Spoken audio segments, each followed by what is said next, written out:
போட்டோல வேற மாதிரி பாத்துருப்பீங்க, இங்க வேற மாதிரி பாக்குறீங்க. ஏன் அப்படின்னா கிட்டத்தட்ட 1 வருஷம் ஆயிடுச்சு. Cancer 4th stage. அவ்வளவுதான், முடியாதுட்டாங்க டாக்டர்ஸ்.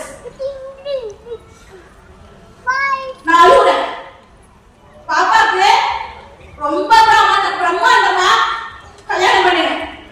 பயங்கர பிரம்மாண்டமா கல்யாணம் பண்ணினேன்.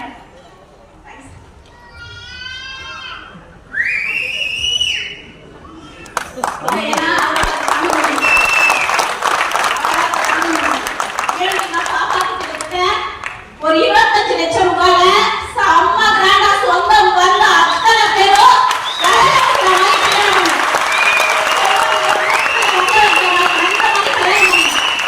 கல்யாணம் பண்ணி அடுத்த மாசம் வந்த ரிசல்ட் ஒண்ணுமே பண்ண முடியாது. அவ்வளவுதான்.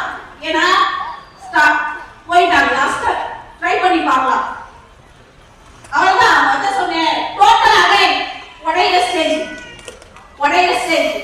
ஒரே ஒரு பொருள் மட்டும் கேட்டுச்சு, உங்களால மட்டும் ஏச்சு வாங்க.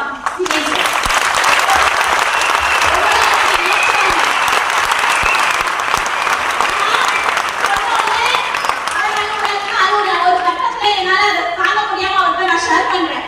பிள்ளைங்கெல்லாம் நல்லா பாத்துக்கோப்பா, விஜய் சார்ட்ட சொல்ற சார், டீம் எல்லாம் பாத்துக்கோங்க சார். என் டீம் கிட்ட சொல்றேன், நான் இருந்தாலும் சரி இல்லனாலும் சரி இந்த டீமை நீங்க விடக்கூடாது. அடுத்த கட்டத்துக்கு எடுத்துட்டு போகும், இந்த டீமை வழி நடத்தி எடுத்துட்டு போகும். ஆனா அவர்கிட்ட பேசும்போது அவர் அழுகுறாரு. ஆனா என்ன சமாதானம் பண்ற, அதெல்லாம் ஒண்ணு இல்ல, நான் பாத்துக்கிறேன். நான் இருக்கிற வரைக்கும் உன்னை விட மாட்டேன், நான் பாத்துக்கிறேன் அவர் சொல்றாரு. ஆனா 2 பேர் அழுகு. அவருக்கு தெரியாம நான் அழுகுறேன், எனக்கு தெரியாம அவர் அழுகுறாரு. ஒண்ணுமே முடியல. கண்டினியூஸ் மீட்டிங் போய் ஹாஸ்பிட்டல் போய் செக்அப் பண்ணிட்டு வருவேன். அழுவேன். இங்க ஹோம் மீட்டிங் பண்ணி முடிப்பேன்.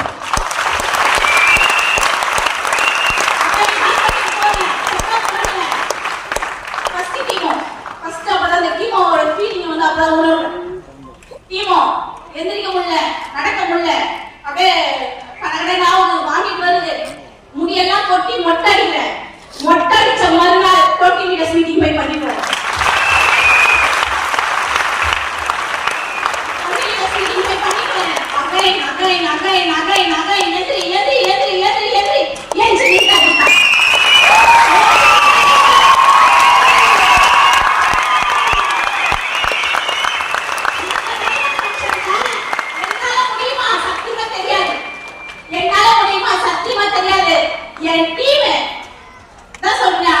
அவங்க கொடுத்த இன்னொரு தைரியம், மேடம் நாங்க அவங்க கூட இருக்கிறோம், தைரியமா பண்ணு, நாங்க அவங்க கூட இருக்கோம், தைரியமா பண்ணுங்க அப்படின்னு சொல்லி ஸ்டேஜ் எடுத்துக்கோம்.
தயவு செய்து சொல்றேன், அதான் சொல்றேன், லைஃப்ல 0, ஹெல்த்ல 0.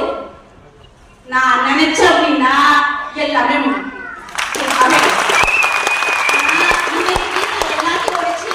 எல்லாத்துக்கு முன்னாடியும் கீதா கம்பெனியோட அதே வைஸ் பிரசிடண்டா இன்னைக்கு ஹீரோவா வந்து நிற்கிறான்.